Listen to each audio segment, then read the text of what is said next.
Hello students, welcome to my lecture series of Fundamental of Accounting, chapter Bank Reconciliation Statement. ये chapter आप लोगों के लिए examination point of view से भी इंपॉर्टेंट है और ये चैप्टर आपके जब आप आर्टिकलशिप करने जाएंगे या जब आप अकाउंटिंग का जॉब करेंगे तब आपको प्रैक्टिकली ये बहुत काम आने वाला है. So I will teach this chapter in a practical manner as well as from examination point of view also. From examination point of view, it is little bit different from practical point of view. So, हम दोनों ही pattern पढ़ेंगे तो हमें बहुत अच्छे से चीजें clear हो जाएंगी. हम एग्जामिनेशन पॉइंट ऑफ व्यू को भी कवर करेंगे और हम प्रैक्टिकल एस्पेक्ट को भी अच्छे से कवर करेंगे इस लेक्चर के अंदर. ये लेक्चर अटेंड करने के बाद आप लोग किसी भी बिजनेस एंटिटी का बीआरएस आज ही जाकर बना पाएंगे. That I can make assure. इस बात की मैं आपको श्योरिटी देता हूं. सो फ्रेंड्स, बीआरएस होता क्या है, क्यों बनाया जाता है, इसकी इंपॉर्टेंस क्या है, राइट, नीड क्या है, ये सब हम पहले पढ़ लेते हैं. और उसको पढ़ने से पहले हम ये तो पढ़ लें कि भैया बीआरएस बनाने से पहले बैंक में हम तरह तरह के अकाउंट खोलते हैं. बीआरएस कौन से अकाउंट का बनता है, कैसे बनता है. सो फ्रेंड्स, लीजिए हम स्टार्ट करते हैं. सबसे पहले बीआरएस में कुछ टर्म्स जो हमारे को नई सीखने को मिलेंगी, उससे पहले हमें पता होना चाहिए कि किस किस तरह के अकाउंट बैंक में खुलते हैं और बीआरएस किन का बनता है. सो हम जो पढ़ने वाले हैं वो 5 डिफरेंट पैटर्न के अकाउंट समझाता हूं मैं आपको. एक होता है आपका सेविंग बैंक अकाउंट. ये अकाउंट कोई बिजनेस एंटिटी नहीं खुलवाती, ये अकाउंट एक इंडिविजुअल पर्सन खुलवाता है. ये इंडिविजुअल पर्सन जो अकाउंट खुलवाते हैं ये उनके पर्सनल अकाउंट होते हैं और इसके लिए कभी भी बीआरएस नहीं बनाया जाता. राइट, कभी भी किसी बिजनेस एंटिटी का सेविंग अकाउंट नहीं खुलता है. बिजनेस एंटिटी का हमेशा करंट अकाउंट खुलता है. राइट, तो सेविंग अकाउंट में बीआरएस नहीं बनता. बीआरएस किसके लिए बनता है, बिजनेस एंटिटी के लिए बनता है. और बिजनेस एंटिटी का जो अकाउंट होता है उसका नाम होता है करंट अकाउंट. और एक नाम और आगे पढ़ेंगे अपन, कैश क्रेडिट अकाउंट. इन दोनों में क्या फर्क है ये हम पढ़ेंगे. पहले हम बात कर लेते हैं नंबर ऑफ अकाउंट्स की. Saving account, current account, FD account, RD account and cash credit. 5 अलग अलग तरह के अकाउंट होते हैं. सेविंग को हम साइड में कर देते हैं. सेविंग कभी बिजनेस एंटिटी नहीं खुलवा सकता, इंडिविजुअल पर्सन का खुलता है, किसी बिजनेस का नहीं खुलता. लेकिन बाकी के ये जो 5 अकाउंट हैं, करंट अकाउंट, ये सिर्फ बिजनेस का ही खुलता है, इंडिविजुअल का नहीं खुल सकता. फिर हम बिजनेस में हर तरह की business entity, partnership, proprietorship, company, सबका करंट अकाउंट खुल सकता है, इंडिविजुअल पर्सन का नहीं खुलता. एफडी और आरडी इंडिविजुअल पर्सन भी खुलवा सकते हैं और बिजनेस एंटिटी भी खुलवा सकती हैं. राइट, मिस्टर एक्स अपनी एफडी अकाउंट या अपना आरडी अकाउंट खुलवा सकते हैं. सृजन एजुकेशन प्राइवेट लिमिटेड अपना सेविंग अकाउंट, अपना एफडी अकाउंट और अपना आरडी अकाउंट खुलवा सकते हैं. यानी ये 2 अकाउंट ऐसे कॉमन है जो इंडिविजुअल भी खुलवा सकते हैं और बिजनेस एंटिटी भी खुलवा सकती हैं. कौन कौन से, एफडी और RD. FD fixed deposit, RD recurring deposit. ये दोनों अकाउंट नॉन ऑपरेटिंग नेचर के होते हैं. एफडी में पैसा एक बार जमा होता है और एक बार निकाला जाता है, खत्म बात. मैच्योरिटी पर, मैच्योरिटी से पहले भी निकाल सकते हैं बट उसमें फिर बैंक कुछ चार्जेस, पेनल्टी लेता है, आपकी रेट ऑफ इंटरेस्ट कम कर देता है. और आप फिक्स टर्म से पहले भी एफडी को ब्रेक कर सकते हैं, तोड़ सकते हैं, पैसा निकाल सकते हैं एफडी में से. Same is the case with RD. But RD और एफडी में हल्का सा फर्क है. एफडी में 1 टाइम जमा होता है, 1 टाइम मिलता है. आरडी में मल्टीपल टाइम पे, पीरियोडिकल इंटरवल पर थोड़े थोड़े पैसे करके आप पीरियोडिकल इंटरवल पर जमा कराते हैं. That may be weekly, fortnightly, sometime daily also, monthly, quarterly. और फिर आपको एक साथ एक पैसा मिलता है 2 साल, 3 साल, 5 साल बाद. उसमें भी आप चाहें तो बीच में ब्रेक करवा सकते हैं. अगेन उस पर फिर आपको रेट ऑफ इंटरेस्ट थोड़ी कम हो जाती है जो एक्चुअली आपको एश्योर की गई होती है. राइट, तो ये 2 अकाउंट हम साइड में कर देते हैं. इनका भी हमें बीआरएस बनाने की जरूरत नहीं पड़ती है.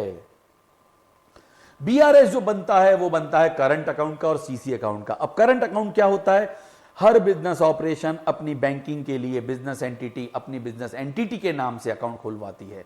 अब प्रोप्राइटरशिप फर्म के नाम से खुलवाएगा, पार्टनरशिप फर्म के नाम पे खुलवाएंगे, कंपनी के नाम पे खुलवाएगी, राइट। उसका बीआरएस बनाया जाता है। करंट अकाउंट में डेली ट्रांजैक्शन, बैंक में पैसे जमा कराना, बैंक से पैसे निकालना, चेक इशू करना, बैंक से रिलेटेड सारे ट्रांजैक्शन करंट अकाउंट से होते हैं। इसके अलावा एक अकाउंट और होता है सीसी अकाउंट, कैश क्रेडिट, जो मेरी नेक्स्ट स्लाइड में आने वाला है। पहले इस स्लाइड को कवर कर लेते हैं।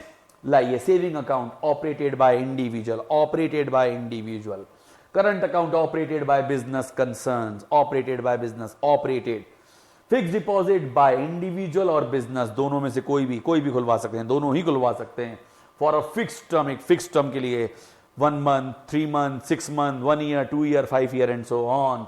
और ये नॉन ऑपरेटिंग अकाउंट होता है, इसमें आप डे टू डे ट्रांजैक्शन नहीं कर सकते हैं।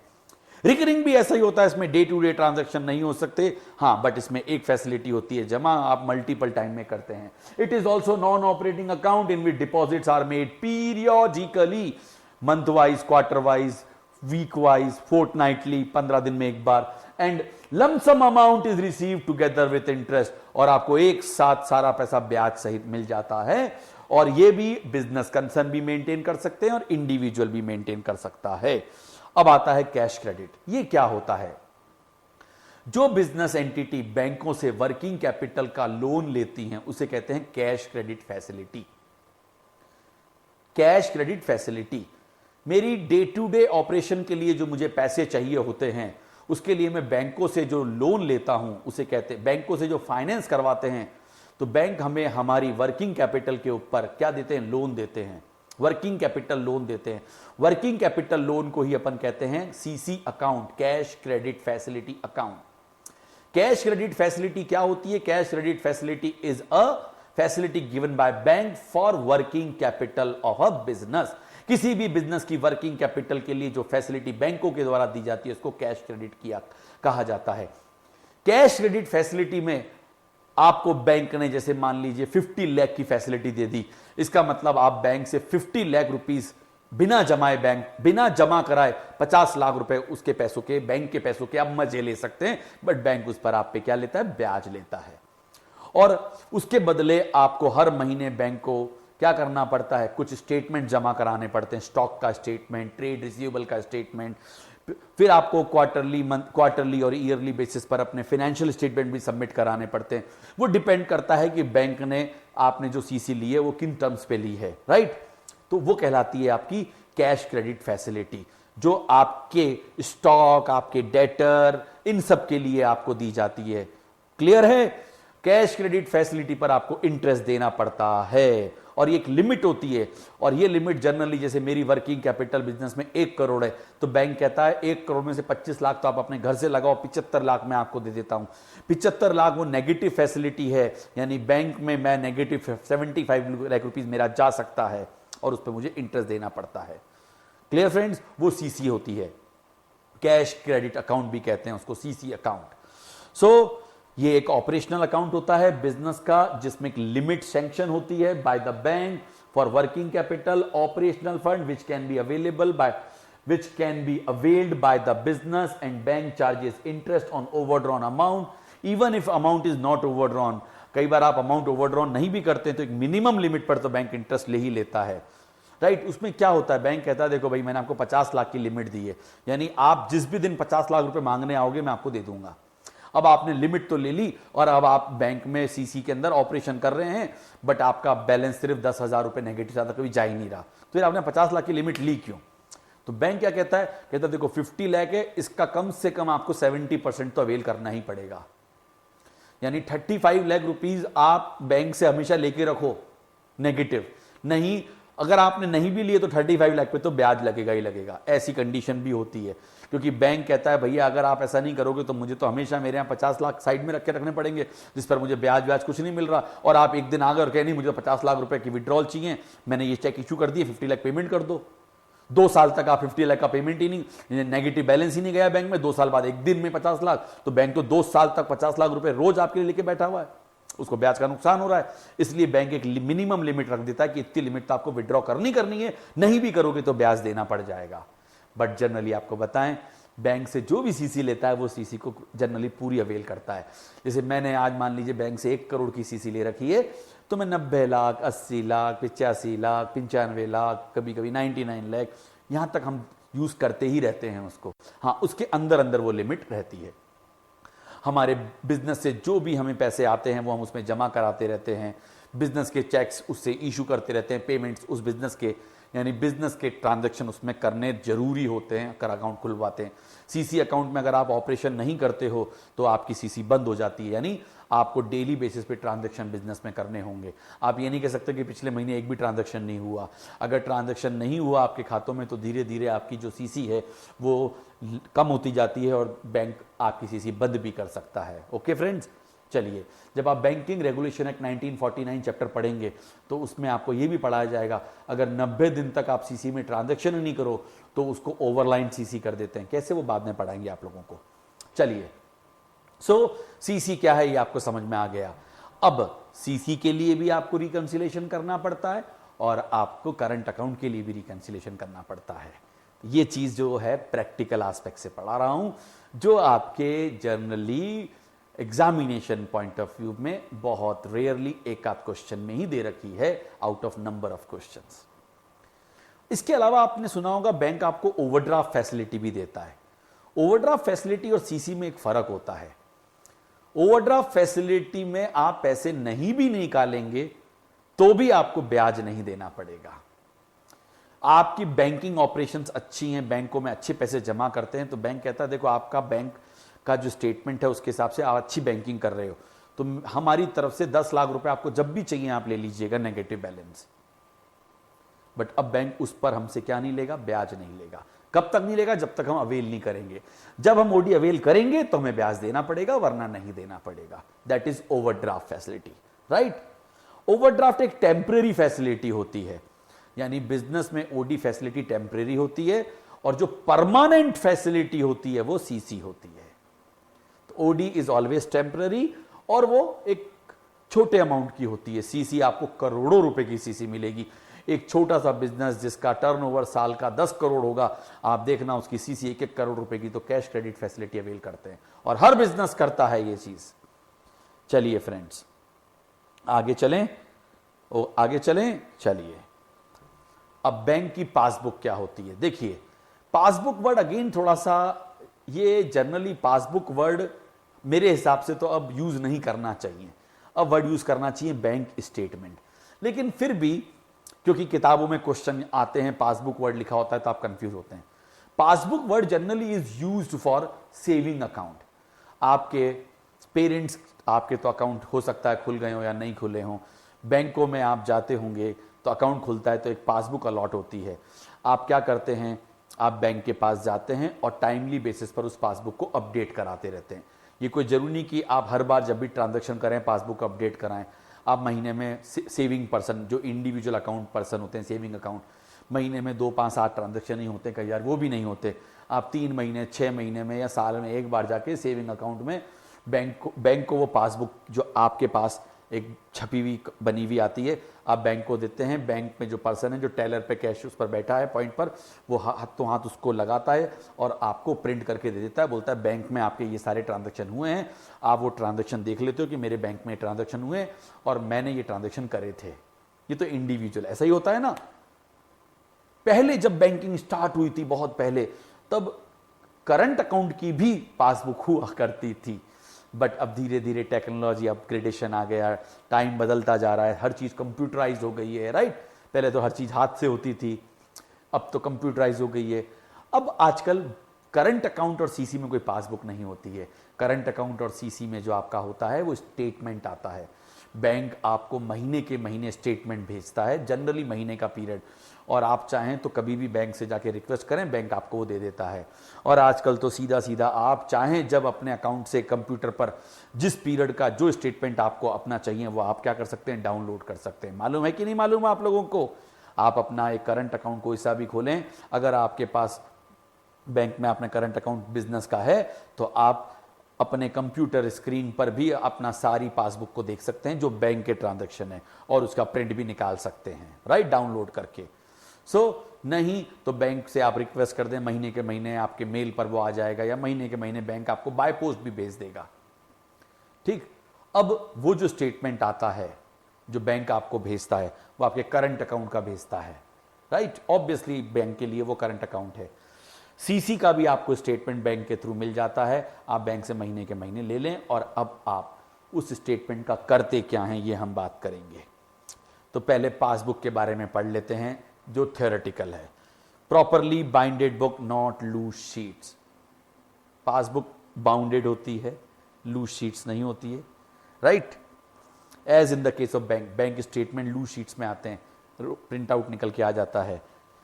बेसिकली ये है क्या, ये लेजर अकाउंट की कॉपी है। कस्टमर, कस्टमर कौन, हम लोग, हम कौन, बिजनेस एंटिटी जो बैंक ने मेंटेन करी है। बैंक उसकी कॉपी आपको देता है। बैंक बोलता है मेरे यहां पर ये सब ट्रांजैक्शन आपके अकाउंट में रिफ्लेक्ट हुए हैं, मेरे यहां पर ये अमाउंट आपके अकाउंट में डिपॉजिट हुआ, और मेरे अकाउंट में, मेरे यहां पर यानी बैंक में आपके अकाउंट में ये अमाउंट विड्रॉल हुआ, उसका बैंक मुझको एक कॉपी दे देता है। कॉपी देता है, वो ट्रांजैक्शन सारे उसके पास रिकॉर्ड है। Show the withdrawals and deposit made by the customer during a particular period. पहला पॉइंट समझ में आ गया, दूसरा समझ में आ गया। Business houses should obtain a certificate from the bank. ये जो लाइन, थर्ड लाइन बोल रहा हूं, साल के आखिरी दिन जब भी आप अपने फाइनेंशियल अकाउंट्स बनाते हैं, राइट, जो आपको जमा कराने पड़ते हैं इनकम टैक्स में, और आपको जो जमा कराने पड़ते हैं कंपनी के केस में आरओसी में, आपको क्या करना पड़ता है। हमारा ईयर, अकाउंटिंग ईयर 1 अप्रैल टू 31 मार्च है, तो 31 मार्च के दिन तक का स्टेटमेंट, 1 अप्रैल से 31 मार्च, तो 31 मार्च का जो लास्ट का बैलेंस बैंक में होता है, राइट, उसका पूरा स्टेटमेंट की लास्ट बैलेंस की कॉपी का अमाउंट पर बैंक की आपको सील लगवा के मैनेजर के साइन लेकर अपने पास रखना होता है, जो इस बात का प्रूफ है कि आपका इस बैंक में ये बैलेंस बोल रहा है, और उस बैलेंस को आप अपने फाइनेंशियल स्टेटमेंट में, बैलेंस शीट में कैश एट बैंक दिखाते हैं। एग्जैक्टली क्या वही बैलेंस दिखाते हैं, बस उसी बात को मैं सिखाने जा रहा हूं आपको। लॉजिक समझिएगा। आपने इस तरह से बीआरएस नहीं पढ़ते हैं, इसलिए आगे जाके तकलीफ आती है। यानी हम सर्टिफाइड करवा लेते हैं उस स्टेटमेंट को बैंकर से, जो भी हमारा बैंकर है, कि हमारा ये बैलेंस है, और वो कॉपी हम हमारे पास रख लेते हैं, उनकी सर्टिफाइड कॉपी, जिससे कि जब कभी भी इनकम टैक्स वाले हम मांगेंगे कि आपकी बैलेंस शीट में आपने ये कैश एट बैंक बता रखा है, इसका क्या प्रूफ है, वो थोड़ा ना आपके बैंकों के जाके पूछता रहेगा, वो बाद में पूछेगा जब आप नहीं दोगे। लेकिन आपकी ड्यूटी है कि आप 31 मार्च को जो क्लोजिंग बैलेंस है उसका सर्टिफिकेशन ले लें बैंकर से। So, business houses should obtain a certificate from the bank duly stamped with revenue, duly stamped with revenue stamp, revenue stamp लगा के, right? वैसे एक बात बताएं, हर ईयर एंड में तो देना ही पड़ता है, लेकिन कई बार आप कहीं पर कोई बैंक बिजनेस करते हैं, तो कहीं पर कोई, मान लीजिए आपने जैसे कि कोई अप्लाई किया किसी गवर्नमेंट ऑर्डर के लिए, तो गवर्नमेंट कहती है कि भैया आपके बैंक में कम से कम 5 लाख रुपए का बैलेंस होना चाहिए। तो आप बैंकर के पास जाते हैं और बैंकर से बोलते हैं आप मेरे बैंक में बैलेंस देखिए 5 लाख से ऊपर है। बोले हाँ है। बोले अब आप इस पे साइन और सील लगा के दे दीजिए, मेरे ये काम आएगा, और यहाँ पे आप सर्टिफिकेट बना के लिख दीजिए to whomsoever it may concern, कि बैलेंस इतना इतना है। फिर वो बैलेंस, वो जो आपको बना के देता है लेटर, वो आप जमा करा देते हो गवर्नमेंट को, तो यानी तब भी काम आता है, राइट। बट 31 मार्च वाला बैलेंस तो हमेशा लेना ही है आपको। जो बैलेंस है उसको सर्टिफाई करना, उस पर रेवेन्यू स्टैंप लगाना है।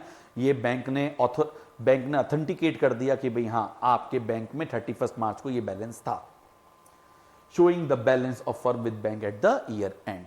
अब जो वो बैंक का बैलेंस 31 मार्च को बैंक में है, वो बैलेंस आप अपने फाइनेंशियल स्टेटमेंट में लेने वाले हैं। रुकना, वो आएगा cash at bank as per passbook, cash at bank as per passbook या बैंक स्टेटमेंट।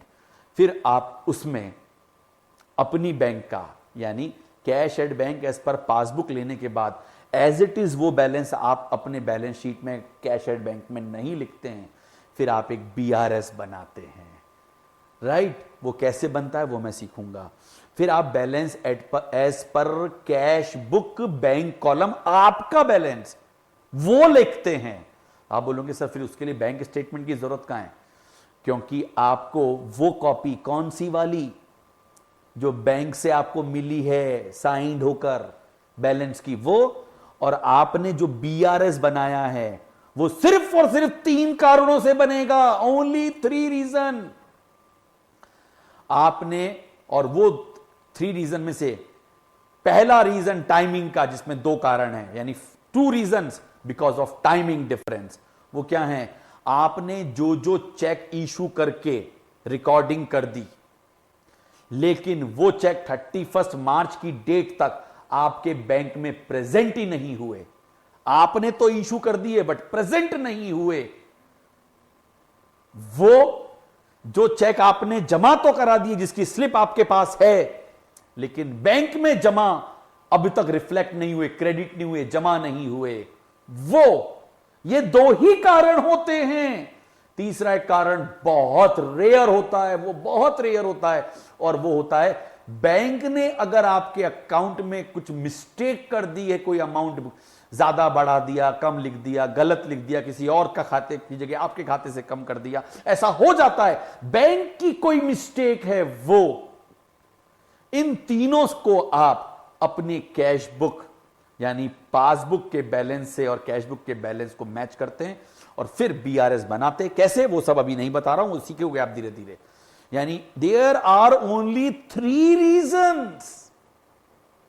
आप बोलेंगे सर हमने तो बहुत सारे पढ़ेंगे तो सब, but finally 31 March financial statement बनाने की तारीख को जो बीआरएस बनता है, उसके अंदर आप जो balance as per cash book bank column लेते हैं वो, और बैलेंस एज पर पासबुक वो, इन दोनों में डिफरेंस सिर्फ इन 3 कारणों के कारण ही होता है। बाकी सारे कारण मीट आउट हो जाते हैं अगर कोई रहे हैं तो डिफरेंसेस के। ओके फ्रेंड्स, चलिए आगे बढ़ते हैं। अभी थोड़ा समझ में आया होगा, पूरा आ जाएगा, प्लीज बी पेशेंट। सो ये हमारे पास सर्टिफिकेट होना चाहिए, राइट। फिर हम दिखाएंगे वही, कौन सा, हमारी कैश बुक में, यानी हमने जो ट्रांजैक्शन रिकॉर्ड कर रहे हैं हमारी कैश बुक के बैंक कॉलम में, उसका बैलेंस। बट उसके बैलेंस में और पासबुक के बैलेंस में डिफरेंस सिर्फ इन 3 कारणों से ही आना चाहिए। वो तीनों कारण का वो बीआरएस हम बनाएंगे, बैंक का स्टेटमेंट प्लग इन करेंगे, रखेंगे। अगर अब कोई मांगेगा तो दिखा देंगे, देखो भाई ये कारण है कि हम पासबुक वाला बैलेंस नहीं। अब सुनो, आपका कोई भी चेक ऐसा नहीं है जो आपने इशू करा प्रेजेंट नहीं हुआ, सारे प्रेजेंट हो गए, बैंक ने कोई गलती करी नहीं और आपके सारे डिपॉजिट चेक क्लियर हो गए, तो बैलेंस एज पर पासबुक यानी बैंक स्टेटमेंट और balance as per cash book bank column दोनों सेम अमाउंट रिफ्लेक्ट करेंगे। कब? 31 मार्च को। क्लियर? आगे बढ़ते हैं। अब जरा आगे, credit balance as per passbook, यानी नाम पढ़ रहे। क्रेडिट बैलेंस का मतलब, अब सुनो, जो मेरे लिए एसेट है, मतलब मैंने बैंक में पैसे जमा कराए, बैंक के लिए वो लायबिलिटी है। What is debit for a customer? And here customer means business entity. Business entity जब कभी भी बोलेगी मेरा बैंक में डेबिट बैलेंस है, यानी मेरी एसेट है, बैंक बोलेगी मेरा उस कस्टमर का क्रेडिट बैलेंस मेरे यहां पर बोल रहा है, यानी बैंक को वो पैसे आपको वापस देने, credit balance. So credit balance as per passbook bank में is debit balance as per cash book. इसका मतलब है हमारा बैंक में पैसा जमा। Debit balance as per cash book और credit balance as per passbook, मतलब बिजनेस एंटिटी का बैंक में पैसा जमा है, पड़ा हुआ है। Deposit of the customer lying with bank. Debit balance as per passbook या credit balance as per cash book, इसका मतलब नेगेटिव बैलेंस है। क्या है? नेगेटिव, जिसको अपन ओवरड्राफ्ट बोलेंगे। सीसी में तो हमेशा ही नेगेटिव चलेगा, जैसा मैंने बताया था आपको, overdraft balance of the customer. तो करंट अकाउंट में नेगेटिव बैलेंस चला गया, या सीसी में तो नेगेटिव रहेगा ही रहेगा। ठीक है, चलिए आगे बढ़ते हैं। अब ओवरव्यू, एक बैंक रिकंसिलिएशन स्टेटमेंट का ओवरव्यू ले रहे हैं। A company's bank account contain a record of the transaction including among other check written, check received, मतलब आपने जो चेक लिखे, आपने जो चेक रिसीव करे, यानी कस्टमर से जो चेक कस्टमर जमा कराता है वो। बैंक कुछ ऐसे भी बैंक कुछ ऐसे भी ट्रांजैक्शन रिकॉर्ड करता है, राइट, आपको सर्विसेज भी देता है। Similarly the bank also create a record of company's bank balance after processing the company's cheque, deposits, service charges, interest काटता है, आपने डीडी बनाया, डीडी के चार्जेस लेता है, आपको चेकबुक देता है तो चेकबुक के चार्जेस काटता है।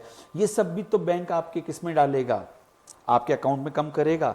तो जब हम ओवरव्यू पढ़ रहे हैं हमारे बैंक रिकंसिलिएशन का, तो हमने कहा कौन कौन से ट्रांजैक्शन बैंक में हमारे आ जाते हैं।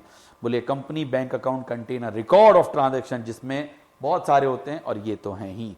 Check issue, cheque received, cheque issued by customer, cheque receive from customer. इसके अलावा कुछ चेक्स बैंक ने खुद ने अपने अकाउंट में से कम कर लिए, यानी चार्जेस ले लिए, कुछ और का अमाउंट, ये सब। ये तो क्या सिंपल सी चीज है। आगे बढ़ते हैं।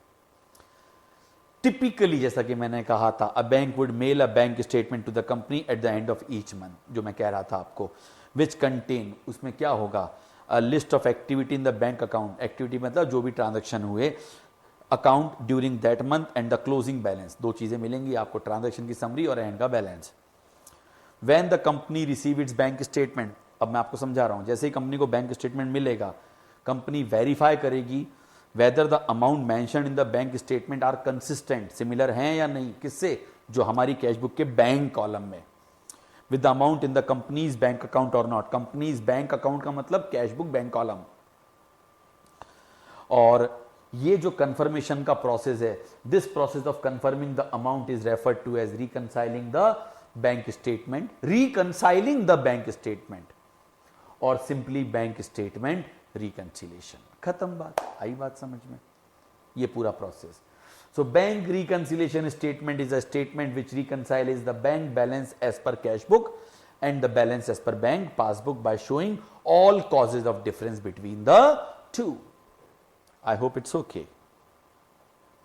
Now, rationally for bank reconciliation, क्यों भाई, amount of balance shown in the passbook or the bank statement must tally with the balance as shown in the bank account as per company's account. However, these are usually found to be different. अभी कहा था मैंने, same भी हो सकते हैं, different भी हो सकते हैं। यूजुअली 3 कारणों से ही डिफर करते हैं। कारण तो बहुत सारे होते हैं, लेकिन उन सब कारणों को हम कैश बुक में एडजस्ट कर देते हैं। क्या कर देते हैं, बैंक ने आपके चार्जेस काट लिए, आपको बैंक एक एडवाइस भेजता है, लेकिन आपने ध्यान नहीं रखा, लेकिन जब स्टेटमेंट आएगा तब पता लगेगा अरे यार बैंक ने चार्जेस काटे हुए हैं। अब आप क्या करोगे, वो चार्जेस अपनी कैश बुक के बैंक कॉलम में लिखोगे, आप लिखोगे भाई। आपने बैंक को एक स्टैंडिंग इंस्ट्रक्शन दे दिया था कि मेरी LIC की मंथली पॉलिसी का जो इंस्टॉलमेंट आती है वो पे करते रहना, कोई चेक वेक इशू करने की जरूरत नहीं है। आपने एक फॉर्म आता है, जब आप LIC लेते हैं, इंश्योरेंस पॉलिसी लेते हैं, तो एक ECS फॉर्म आता है, इलेक्ट्रॉनिक कैश स्कीम का ECS फॉर्म कहते हैं उसको। वो आपने भर दिया, उसके अंदर क्या होता है, आपने लिख के दे दिया कि मेरे इस अकाउंट में से हर महीने मेरी किस्त कट जाए। ये मैंने पर्सनल का बोला, ऐसे बिजनेस में भी होता है स्टैंडिंग। अरे स्टैंडिंग इंस्ट्रक्शन में बहुत सारे इंस्ट्रक्शन होते हैं, रेंट का, लाइट बिल्स का, इलेक्ट्रिसिटी के लाइट बिल्स का, और भी कई स्टैंडिंग। आप बैंक से कोई लोन होता है आपका, उस लोन की इंस्टॉलमेंट्स का। अब लोन आपने कहीं और से ले रखा है, हो सकता है आप अपने किसी बैंक से पैसे कटवा रहे हो, ऐसा भी हो सकता है। तो आप स्टैंडिंग इंस्ट्रक्शन देते हैं और बैंक आपके खाते में से अमाउंट कट कर देता है, राइट। अब बैंक तो कट कर देता है और आपको ध्यान नहीं रहेगा, तो क्या होगा, पता कब लगेगा, जब स्टेटमेंट आपके हाथ में आएगा तब आपको पता लगेगा, अरे यार मैं लिखना भूल गया। पहले आप लिखोगे। तो अब मैं आपको जो पढ़ाऊंगा समझना, BRS 2 पॉइंट पे बनता है। एक BRS एडजस्टमेंट करने से पहले बनता है और एक BRS एडजस्टमेंट करने के बाद बनता है। एडजस्टमेंट करने से पहले वाले BRS की कोई यूटिलिटी नहीं होती, कोई यूटिलिटी नहीं होती। जो आपके क्वेश्चन एग्जाम में आते हैं वो किसी काम का नहीं होता। एडजस्टमेंट करने के बाद वाला BRS काम का होता है। एडजस्टमेंट करने का मतलब कैश बुक के अंदर आप सारे एडजस्टमेंट करके कैश बुक का वापस से बैलेंस नया करते हो। यानी मान लीजिए मैं महीने के महीने मेरा बैंक स्टेटमेंट आता है, 1 अप्रैल से 30 अप्रैल के मैंने मेरी कैश बुक के बैंक कॉलम में ट्रांजैक्शन लिखे, बैंक ने भी वो ट्रांजैक्शन लिखे, बट जरूरी कि मेरे यहां जितने ट्रांजैक्शन हो सारे बैंक के हुए हों, राइट। जैसे ही पीरियड एंड हुआ 30 अप्रैल का स्टेटमेंट मेरे पास 2-3 दिन बाद आ जाता है, मई के 3-4 तारीख को आ गया, राइट। 2 तारीख को आ गया, 1 तारीख को आ गया, 3 तारीख को आ गया। आते ही पहले मैं रिकंसाइल करता हूं कि 30 अप्रैल को मेरा बैलेंस, कैशबुक का बैंक कॉलम और पासबुक की बैंक स्टेटमेंट यानी बैंक स्टेटमेंट में क्या है वो मैं चेक कर लेता हूं। फिर उसमें से मैं सारे डिफरेंसेस निकालता हूं। ये सब मैं सिखाऊंगा, अभी आपको प्रैक्टिकली सिखाऊंगा। उन डिफरेंसेस से एक बार पूरा बीआरएस बन जाता है, जो भी डिफरेंस है एक बार। फिर उसके बाद ये बनाता कौन है? लोअर लेवल क्लर्क, जो एलडीसी होते हैं वो बनाते हैं, लोअर डिविजनल क्लर्क वो बनाते हैं, छोटा अकाउंटेंट, राइट, जूनियर अकाउंटेंट बनाता है। फिर वो बना के मेन अकाउंटेंट के पास पहुंचता है, बोलता है सर ये देखो ये स्टेटमेंट में मैंने ये बैंक का बैलेंस था, ये अपनी कैशबुक का बैंक कॉलम था, उसका बैलेंस ये था, उसमें ये 15 कारणों से डिफरेंस आ रहे हैं या 10 कारण से डिफरेंस आ रहे हैं। अब जो मेन अकाउंटेंट है जिसको कैशबुक में चेंजेस करना अलाउड है, जो कैशबुक लिखता है, वो क्या करेगा? उन 15 में से सारे कारण दूर कर देगा, इन 3 को छोड़कर। बाकी के जितने भी कारण है, मतलब 15 में से 12 कारण वो खत्म कर देगा। कौन कौन से? वो 12 कारण जो कैशबुक में लिख लेने चाहिए। क्या? बैंक ने कोई आपकी स्टैंडिंग चार्जेस का पेमेंट दे दिया और आपने नहीं लिखा हुआ था, तो वो अपनी कैशबुक में चेंज कर लेगा। बैंक ने कोई ईसीएस काटा है, बैंक ने कोई इंटरेस्ट आपको दिया है, राइट, ऐसे कोई जो भी ट्रांजैक्शन है वो सब वो अपनी कैशबुक में लिख के कैशबुक का 30 अप्रैल को ही नया बैलेंस ले आएगा। 30 अप्रैल को कैशबुक का बैंक कॉलम का एक बैलेंस कौन सा था? एडजस्टमेंट के पहले वाला। दूसरा बैलेंस कौन सा आएगा? एडजस्टमेंट के बाद वाला।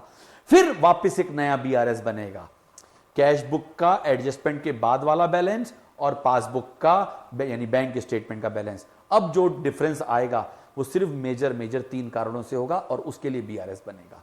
मेजर तो 2 ही होते हैं, बट तीसरा हो सकता है। उसमें क्या क्या आएगा?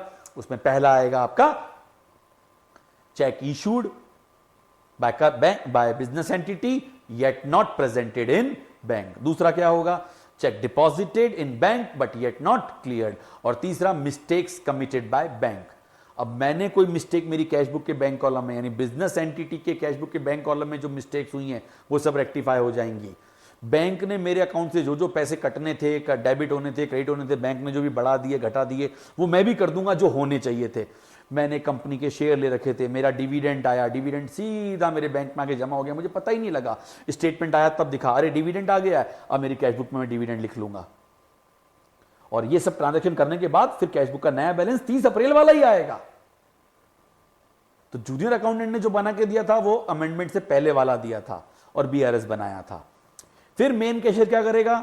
उसमें से सारे डिफरेंस खत्म करेगा, उनको कैशबुक में लिखेगा, कैशबुक के बैंक कॉलम का नया बैलेंस लाएगा और फिर उस बैलेंस से वो एक बीआरएस बनाएगा जो इन 3 कारण से बनेगा और मैच हो जाएगा कि हाँ ये डिफरेंस है।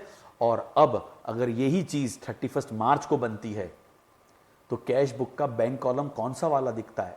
क्या? एडजस्टेड कैशबुक वाला। कौन सा वाला? एडजस्टेड कैशबुक वाला। यानी सारे डिफरेंस खत्म करने के बाद जो कैशबुक का बैलेंस आता है वो दिखता है, कैशबुक का बैंक कॉलम। हम कभी भी हमारी बैलेंस शीट में पासबुक का बैलेंस नहीं दिखाते हैं, हम जो दिखाते हैं वो balance as per cash book bank column after making all adjustment. I hope आपको अभी थोड़ा सा समझ में आना चालू हुआ। सो the amount of balance shown in the passbook or the bank statement must tally with the balance shown in the bank account as per company's account. However, these are usually found to be different. Hence, the company would be interested to ascertain the causes for such difference. Difference आते हैं तो company को पता होना चाहिए differences किस कारण से हैं। बैंक रिकंसिलेशन का जो प्रोसेस होता है वो हमें डिफरेंसेस को एक्सप्लेन करता है और क्या बताता है? Bank balance shown in companies bank statement as supplied by the bank and corresponding amount shown in the company's own accounting record at a particular point of time, जो मैंने आपको समझा दिया। अब बीआरएस बनाया क्यों जाता है? In an ideal scenario, there should not be any differences between balance shown as per bank statement and company's bank book. Ideal तो यही है कि नहीं होगा, लेकिन होता तो है। क्यों होता है वो बताएंगे आपको। However, this would happen only when all the entries are recorded in both. ऐसा तब होगा जब मेरे यहां जो एंट्रियां रिकॉर्ड हुई हैं एज इट इज वो एंट्रियां वहां रिकॉर्ड हो जाएं। आप बोलोगे हो तो जाती है, बट उसमें प्रॉब्लम आती है। क्या? मैंने जैसे ही चेक जमा कराया मैं तो मेरी बुक में पहले लिख लूंगा, अकाउंटिंग में एक नियम होता है, मैं आपको बताता हूं, हिंदी में कहावत है अकाउंटेंट्स के लिए, अकाउंटेंट को हिंदी में लेखाकार बोलते हैं। लेखाकार के लिए एक मंत्र दिया गया है, पहले लिख बाद में दे, भूल पड़े तो कागज से ले। What does it means? एक अच्छा अकाउंटेंट वही होता है जो कभी भी कोई भी ट्रांजैक्शन हो तो पहले उसको अपनी बुक्स में लिखता है, फिर वो ट्रांजैक्शन को कंप्लीट करता है। एग्जाम्पल, अगर वो 20 रुपए का कैश रिलीज कर रहा है तो पहले 20 रुपए का वाउचर जब बनाएगा, फिर 20 रुपए हैंड ओवर करेगा। अगर वो किसी को चेक इशू कर रहा है तो चेक बनाएगा, पहले अपनी कैश बुक के बैंक कॉलम में लिखेगा, फिर चेक को फाड़ेगा, फाड़ेगा मतलब काटेगा, और जिसको देना है उसको दे देगा, बोले भाई जा अब तू ये चेक अपने बैंक में प्रेजेंट कर ले और तेरा बैंक में पैसे आ जाएंगे। क्लियर है? पहले लिखेगा, जब उसके पास चेक आएंगे अकाउंटेंट के पास तो पहले वो जैसे ही आएगा अपनी कैश बुक के बैंक कॉलम में बढ़ा देगा और वो चेक लेके स्लिप भर के फिर वो जाएगा बैंकर के पास जमा कराने। अब सुनो, जैसे ही चेक आया कैश बुक के बैंक कॉलम में लिखा, स्लिप भरी, जेब में चेक डाला और चला गया, और उसके बाद वो चेक उसकी जेब में से कहीं मिसप्लेस हो गया। ऐसा भी तो हो सकता है, भूल गए, ध्यान भी नहीं रहा, चूक गया कहीं पर। अब क्या होगा? कैश बुक के बैंक कॉलम में तो आपका बैलेंस ज्यादा दिखेगा क्योंकि आपने तो बढ़ा दिया। अब वो चेक आपने स्लिप भर के बैंक में तो डाला ही नहीं, जेब में डाल के घूम रहे थे, धुल गया, खो गया, तो बैंक में तो वो आएगा नहीं ना, डिफरेंस आ जाएगा। या फिर आपने जमा भी करा दिया तो बैंक हाथों हाथ आपका खाता बढ़ाएगा नहीं, बैंक बोलेगा भैया 2 दिन 3 दिन का समय लगेगा, ये चेक आप जो मुझे दे रहे हो मैं ये चेक को चेक करूंगा, यानी भेजूंगा उस बैंकर के पास जहां पर इसका अकाउंट है इस कस्टमर का। वो बैंकर वहां से ग्रीन सिग्नल देगा, हाँ भाई इसके बैंक से पैसे हम आपको दे रहे हैं, इसके खाते में पैसे हैं, वहां से चेक क्लियर होके आपके बैंक में आएगा, तब जाके आपका बैंकर बढ़ाएगा। इसे बोलते हैं टाइमिंग डिफरेंस। क्या बोलते हैं? Timing difference. अब आपने 29 मार्च 2020 को एक चेक बैंक में जमा कराया, शाम को 4 बजे जमा कराया, 31 मार्च को आपके पासबुक यानी बैंक स्टेटमेंट में जमा ही नहीं हुआ होगा, बैंक में आया ही नहीं होगा। बैंकर को टाइम लगेगा, वो डालेगा, वो वहां से रिकनसाइल करेगा कि भाई उसके खाते में पैसा है या नहीं है, वो बैंक यस नो करेगा, फिर वो बैंक इसको पैसे ट्रांसफर करेगा, फिर वो आपके खाते में वो रिफ्लेक्ट होगा। 2000 नोन एज टाइमिंग डिफरेंस पढ़ेंगे अभी।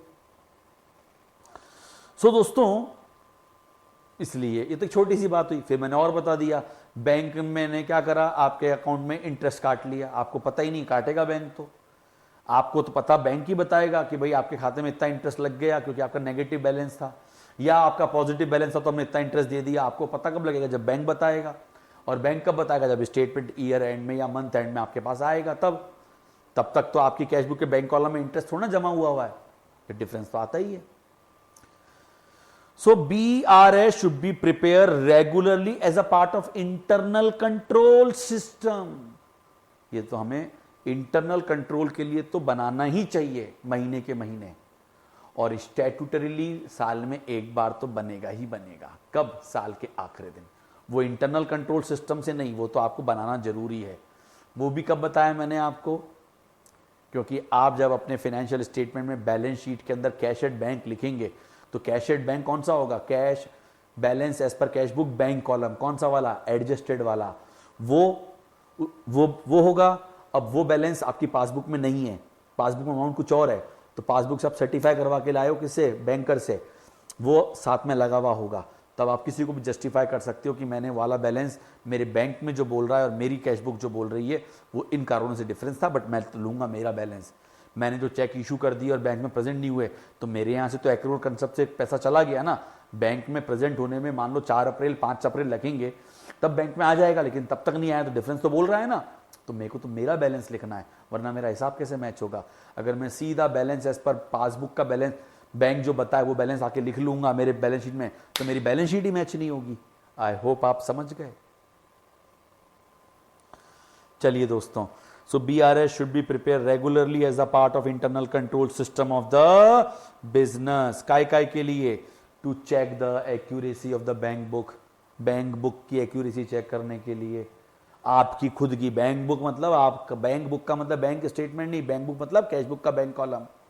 आप हर चीज सही, कई बार फिगर भी गलत लिख देते हैं, गलत साइड में लिख देते हैं, कई बार लिखना भूल जाते हैं, बहुत गलतियां करता है इंसान है, मैन, ह्यूमन बींग्स हैं, we are human being, we can commit mistake, errors कर सकते हैं, ठीक। अरे एरर क्या, कई बार तो फ्रॉड होता है।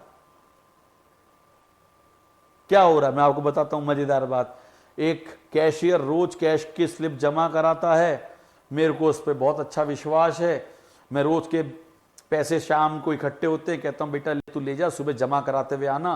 वो कैश बुक की कैश स्लिप बना के मेरे से साइन करा के ले जाता है कि सर मैं जमा कराने जा रहा हूं, और वो क्या करता है, जेब में पैसे रख लेता है और स्लिप फाड़ के फेंक देता है, बैंक में पैसे जमा हो ही नहीं रहे, मैं बड़ा खुश हो रहा हूं। 1 महीने तक ये कहानी चलती रही, महीना खत्म हुआ, अगर मैंने BRS बनवाया या बनाया तो पता लगेगा, वरना तो पता कैसे लगेगा। बैंक का बैलेंस का अपडेट मेरे पास आएगा तब ना, नहीं आया तो फिर कहां से करूंगा। तो इसलिए BRS बनाना जरूरी है। To check the accuracy of the bank book, to check the accuracy of bank statement. Bank भी कई बार गलतियां करता है, आपके खाते, किसी और के खाते का चेक आपके खाते से कम कर देते हैं, कई बार हो जाता है, बैंक से मिस्टेक होती है, राइट। फाइट करके ठीक करना पड़ता है फिर उसको। To ensure that there is no undue delay between payments receipt and their clearance by the bank. आप चेक जमा करा रहे हैं, 10-10 दिन तक चेक ही आपके खाते में जमा नहीं हो रहा है बैंक में, तो बैंक को कंप्लेंट करोगे, भैया कौन से आदमी बैठा रखे हैं, जो अपने सिटी के चेक होते हैं वो तो 24 घंटे में क्लियर होते हैं, आउट स्टेशन 2 दिन में क्लियर हो जाते हैं, और क्या है, क्यों नहीं क्लियर हो रहे। लगता है बैंक वाले लापरवाही कर रहे हैं, चेक आता है रख देते हैं। इसलिए भी जरूरी है to discover payment made an item receive by the bank not entered in the bank book. वही यानी कुछ ऐसे पेमेंट जो सीधे बैंक में आ गए, क्या हुआ, मैंने कस्टमर को कह रखा था, देख भाई तू 50,000 मेरे को दे दे पैसे, वो नहीं दे रहा था, मैंने कहा काम कर, जब तेरे पास सहूलियत तो जमा करा देना मेरे खाते में। उसने सहूलियत हुई, उसने मेरे खाते में स्लिप भर के जमा करा दिया, और मुझे बताया नहीं, भूल गया बताना, मैं भी भूल गया, वो भी भूल गया। लेकिन जब बैंक स्टेटमेंट हाथ में आएगा तब पता लगा, अरे यार 40,000, अच्छा उसके आ गए, मिस्टर चमन के 40,000 रुपये हमारे खाते में आ चुके हैं। हम हाथ तो हाथ रिकॉर्डिंग करेंगे, किसमें, कैश बुक के अंदर, कैश का बैलेंस बढ़ाएंगे, चमन का बैलेंस कम करेंगे कि लो भी पैसे आ गए हमारे, करेंगे ना। हाँ, फिर वही डिविडेंड आया आपके खाते में, जैसे ही डिविडेंड आया खाते में बैलेंस बढ़ गया बैंक में, आपको पता कब लगा, जब स्टेटमेंट आया, आप भी अपनी कैश बुक का बैंक कॉलम बढ़ाएंगे। इसके अलावा to detect and rectify any error committed in both the books, दोनों की बुक में कहीं पे भी कोई गलती हुई है तो रेक्टिफाई करना है, उसको डिटेक्ट करके रेक्टिफाई करना है। It is not mandatory to prepare BRS nor a date is fixed on which it is to be prepared. कोई मैंडेटरी नहीं है, और ये भी नहीं कि आपको कब बनाना है, but it is prepared on a regular basis to check that all transactions relating to bank are properly recorded by the company and by the bank as well. But year end में, साल के आखिरी दिन आपको BRS बना के रख लेना चाहिए। मेरे वर्ड पे ध्यान दिया, रख लेना चाहिए, जिससे कि आपके कैश एट बैंक के बैलेंस पर कोई क्वेश्चन नहीं मार्क लगा सके, कोई क्वेश्चन मार्क नहीं लगा सके। मैंडेटरी तो ये नहीं है, लगा के रख लो, कोई क्वेश्चन मार्क लगाएगा तो आपके पास प्रूफ होगा, ठीक है। नाउ फीचर्स ऑफ BRS, थोड़ी थ्योरी है, बोरिंग लग रही होगी, बट आगे जाके जब न्यूमेरिकल करोगे तो ये सब चीजें काम आएंगी, इसलिए ध्यान से सुनिए। BRS के फीचर, BRS एक पॉइंट स्टेटमेंट, एक पर्टिकुलर पॉइंट पर बनाया जाता है। इस दिन, आज तारीख है मान लीजिए 31 जुलाई, 31 जुलाई के दिन जो मेरी कैश बुक का बैंक कॉलम बोल रहा है और बैंक स्टेटमेंट का जो बैलेंस बोल रहा है, वो मुझे रिकंसाइल करना होता है। So BRS is a point statement prepare on a specific date. वो वीकली भी हो सकता है, फोर्टनाइटली भी, मंथली भी, क्वार्टरली भी, हाफ ईयरली भी, या ईयरली तो होगा ही होगा। फोर्टनाइटली, वीकेंड, मंथली, क्वार्टरली, ये आप इंटरनल कंट्रोल बेसिस पे बनाते हैं, राइट, जिससे कि आपकी अकाउंटिंग प्रॉपर रहे। This statement is prepare to reconcile the balance as per cash book, bank column and passbook. Passbook समझ गए, statement send by the bank. ये एक मेमोरेंडम स्टेटमेंट होता है, मतलब not the parts of books of account, जो मैंने आपको समझा ही दिया, मैंडेटरी नहीं है, ये मेमोरेंडम है। यानी आप जब अपने फाइनेंशियल स्टेटमेंट के अंदर भले कैश एट बैंक एज पर, यानी कैश एट बैंक लिखोगे और balance of cash as per bank column वाला लिखोगे, पासबुक वाला नहीं, अपना वाला लिखोगे, राइट, तो भी आपको ऐसा नहीं कि उस स्टेटमेंट के साथ बीआरएस अटैच ही करना कंपलसरी है। नो, नॉट कंपलसरी, कोई जरूरी नहीं है, कोई मैंडेटरी रिक्वायरमेंट नहीं है। ये मेमोरेंडम है, आपने सिर्फ अपनी कन्वीनियंस के लिए, अपनी सेफ्टी के लिए बनाया है। BRS will bring out any error committed in cash book और पासबुक, बिल्कुल। Reconciliation will show any undue clearance of check। कई बार क्या होता है, आपके कोई चेक क्लियर ही नहीं हो रहे, वही वाली बात मैंने बताई आपको। एक चेक आपके पास आया कंपनी के, कंपनी ने कहा भी जमा करा के आओ, सामने वाले ने, जो अकाउंटेंट था, उसने फोर्जरी करके अपने खाते में चेक जमा करा लिया। सर ऐसे कैसे होता है? बिल्कुल हो जाता है। क्या हुआ, जब कस्टमर पैसा देने आया तो उसने अकाउंट पे ही तो लिख दिया, लेकिन नाम नहीं लिखा था। अकाउंटेंट ने क्या बोला, कोई चिंता मत करो, हम नाम लिख के डाल देंगे।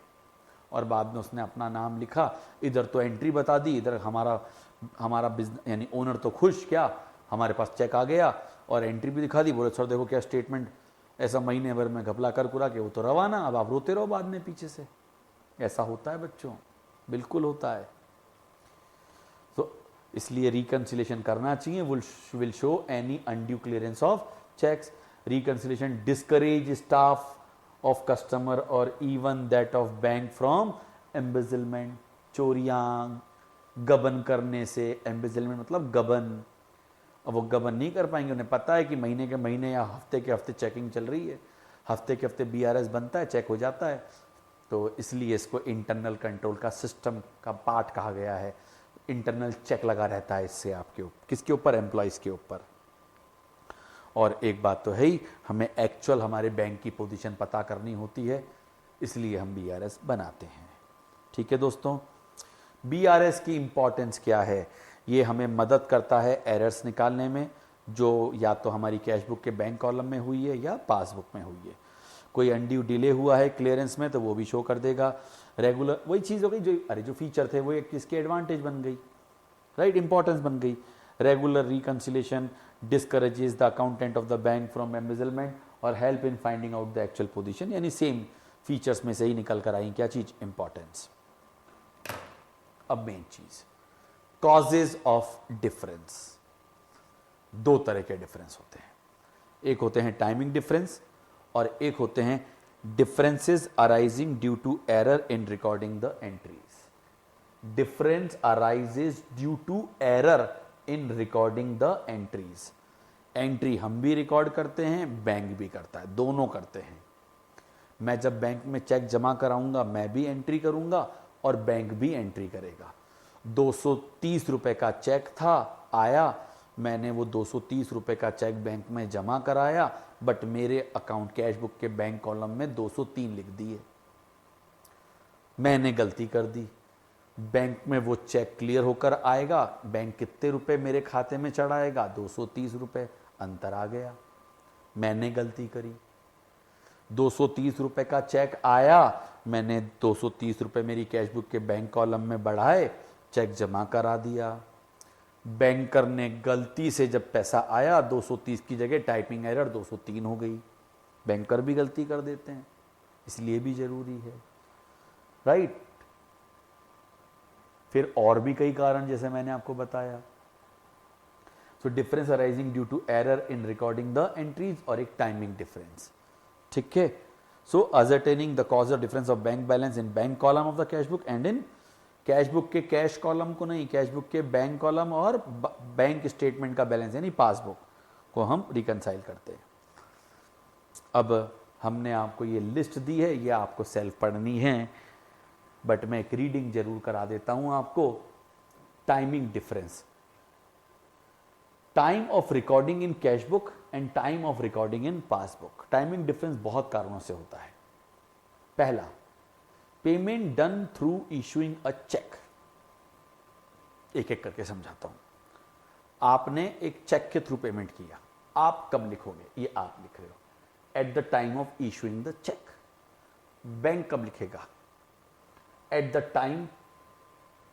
Time presenting the cheque to the bank for payment. Example देता हूं, मैंने मेरी business entity Srijan education private limited ने मिडास फर्नीचर को एक चेक इशू करा। मैंने लिख लिया जिस दिन इशू करा। मिडास फर्नीचर का जो बंदा था वो चेक लेकर गया और उसके बाद चेक उसकी जेब में रह गया और वो छुट्टियों पे चला गया। जब तक वो अपने चेक को बैंक में नहीं डालेगा, उसके खुद के बैंक में, तब तक उसका बैंक मेरे बैंक को कहां से पता लगेगा? सपने आ रहे हैं कि मैंने चेक इशू करा है। उसका बैंक मेरे बैंक को ये इंटीमेशन भेजेगा कि ये चेक लगा है, क्या अमाउंट है तो क्लियर करो। मेरा बैंक बोलेगा हाँ अकाउंट क्लियर है, बैंक और मेरा अकाउंट का बैलेंस कम करके वो पैसा उस बैंकर को दे देगा, तब जाके वो बैंकर उसका पैसा बढ़ाएगा। तो मेरे यहाँ मेरा बैंकर एंट्री कब करेगा? जब वो चेक ड्यूली प्रेजेंट होगा, तब मेरे खाते में बैलेंस होगा, तब मेरे खाते से कम होगा। मेरे वर्ड पे ध्यान दो, प्रेजेंट होगा, मेरे खाते में बैलेंस होगा तो मेरे खाते में से कम होगा, वरना वो भी लौट के चला जाएगा। So at the time presenting the cheque to the bank for, ये वाला पॉइंट अभी तो समझ में आ गया। रिसिप्ट थ्रू अ चेक, अब मुझे चेक मिला, मैंने बैंक में जमा कराया, जिस दिन जमा कराया उस दिन लिख दिया। At the time of depositing the cheque into bank, bank कब करेगा? At the time of collection of amount from the account by the issuing party. समझ गए? अगेन आपने मुझे चेक दिया, मैंने चेक मेरे कैशबुक के बैंक कॉलम में लिख दिया, उसी समय लिख दूंगा, बिल्कुल लिख दूंगा। मेरे बैंक में कब आएगा बैलेंस? मैं जब वो चेक मेरे बैंक में डालूंगा, मेरा बैंक वो चेक भेजेगा उस बैंक पर्सन के जिसने इशू करा था, उसका बैंकर ग्रीन सिग्नल देगा, उसके खाते से पैसे कम करेगा, मेरे बैंकर को भेजेगा, मेरा बैंकर मेरे खाते में पैसे बढ़ाएगा। तो ये सारे टाइमिंग, इसको कहते हैं टाइमिंग डिफरेंस। फिर कलेक्शन ऑफ बिल्स और cheque directly on behalf of account holder. अब सुनना, आप मुझे आके चेक देके गए, मैंने स्लिप बनाई और वो चेक मेरे बैंक अकाउंट में डाला, ठीक। कई बार मालूम है क्या होता है, मेरे कस्टमर ने बैंक से एक स्लिप निकाली, स्लिप तो लगी रहती है, स्लिप निकाली, मेरा अकाउंट नंबर उसको मालूम था, मेरा अकाउंट नंबर डाला, पैसे क्लियर कर दिए, चेक डाल दिया अकाउंट में, मेरे अकाउंट में जाके डाल के आ गया वो। और आजकल तो नेफ्ट आरटीजीएस की फैसिलिटी होती है, आप समझते हो ना, नेफ्ट और RTGS, real time gross settlement. RTGS NEFT वगैरह समझते हैं ना, क्या होता है उसके अंदर? आईएमपीएस, ये भी सुना होगा आपने, इमीडिएट आपका पेमेंट ट्रांसफर हो जाता है आईएमपीएस के अंदर। अब उसने मेरा पेमेंट रिलीज कर दिया डायरेक्टली, मुझे पता ही नहीं, अब तक डिटेल भी नहीं भेजी कि आपके पैसे मैंने दे दिए। आरटीजीएस करा दिया मेरे खाते में, नेफ्ट करा दी मेरे खाते में, आईएमपीएस करा दिया मेरे खाते में पैसे बढ़ भी गए, मुझे पता ही नहीं है। When the entry is posted, तो अपने को कब पता लगेगा? जब पासबुक में एंट्री पोस्ट हो जाएगी और आपको इन्फॉर्म किया जाएगा, तब पता लगेगा। When the amount is collected by the bank, bank तो उसी समय कर देगा जब कलेक्ट हो गया। Direct payment to the third party on behalf of account holder, मैंने बताया था आपको स्टैंडिंग ऑर्डर, मैंने बैंकर को अपने साइन करके दे दी डॉक्यूमेंट कि इन पार्टीज को, इन पर्सन को महीने की इस तारीख को ये पैसा रिलीज कर देना, मेरे से मत पूछना, सब्जेक्ट टू मेरे खाते में पैसा हो। When the entry is posted in the, ये लाइक ना, when the entry is posted in the passbook, यानी जब आपको पता लगेगा उसके बाद आप रिकॉर्ड करोगे।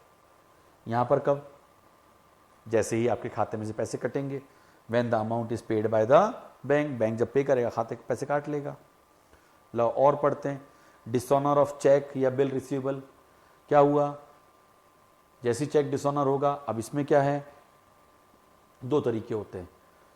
आपने पैसा जमा, चेक जमा कराया, बैंक आपका खाता हाथों हाथ बढ़ा भी सकता है, कई बार ऐसा भी होता है, और चेक डिसऑनर होने पर वापस कम करेगा। उस केस के अंदर बैंकर क्या करेगा? खाता कम कर देगा और आपको इन्फॉर्म करेगा कि आपका चेक डिसऑनर हो गया, तब जाके आप अपना खाता कम करोगे। बैंकर बताएगा, उसके बाद कम करोगे ना, वरना आपको कैसे पता लगा? जब आपको पता लगेगा कि पासबुक में चेक डिसऑनर हो गया है।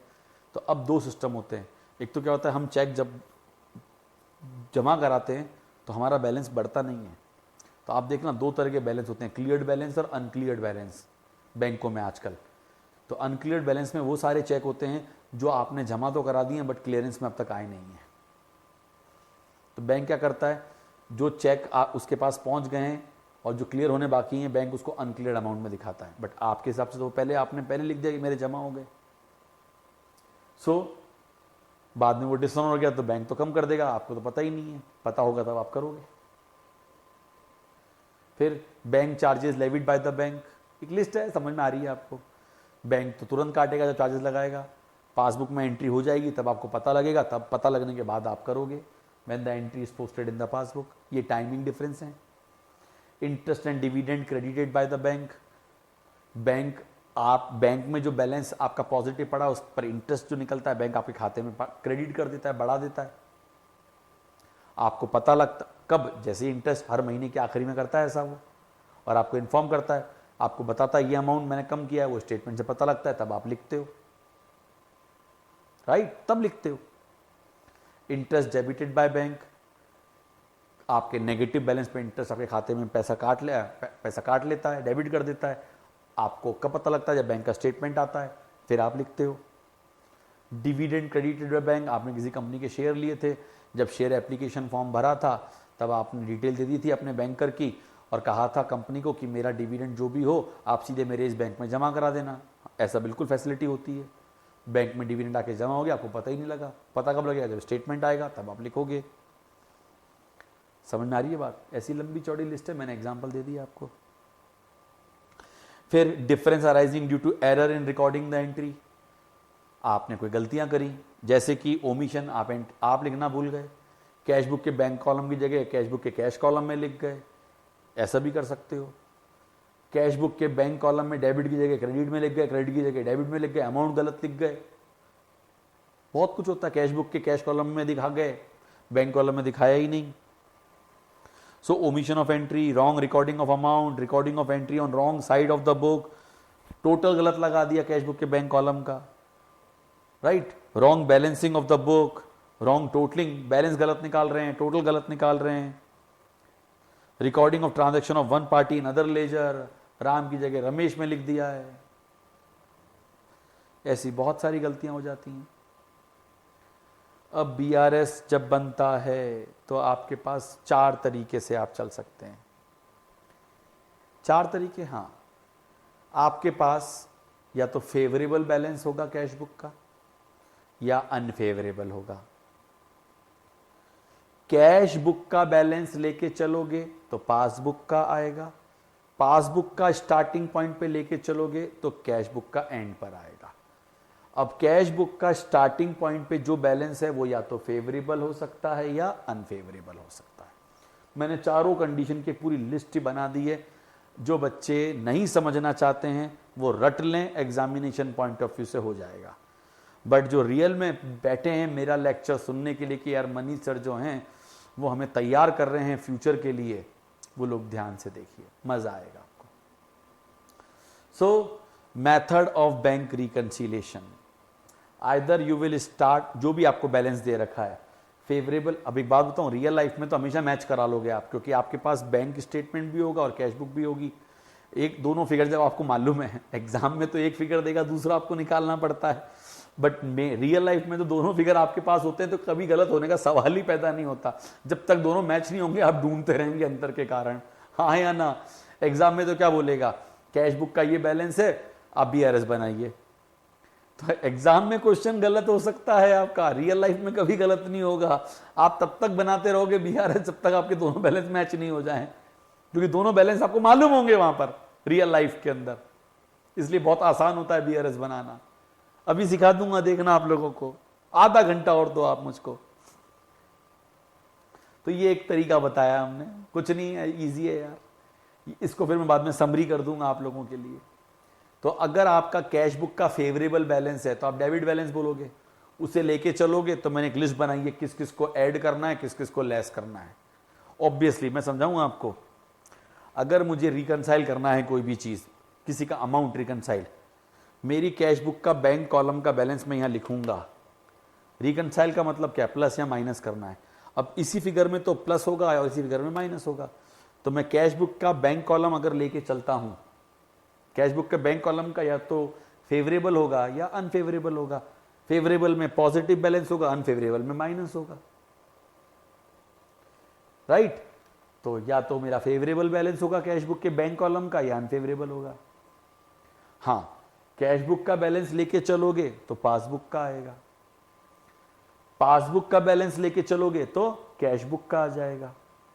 अब पासबुक का फेवरेबल हो सकता है या अनफेवरेबल, ये कोई जरूरी नहीं है कि इसका फेवरेबल लेके चलोगे तो उसका भी फेवरेबल ही हो, कोई जरूरी नहीं है।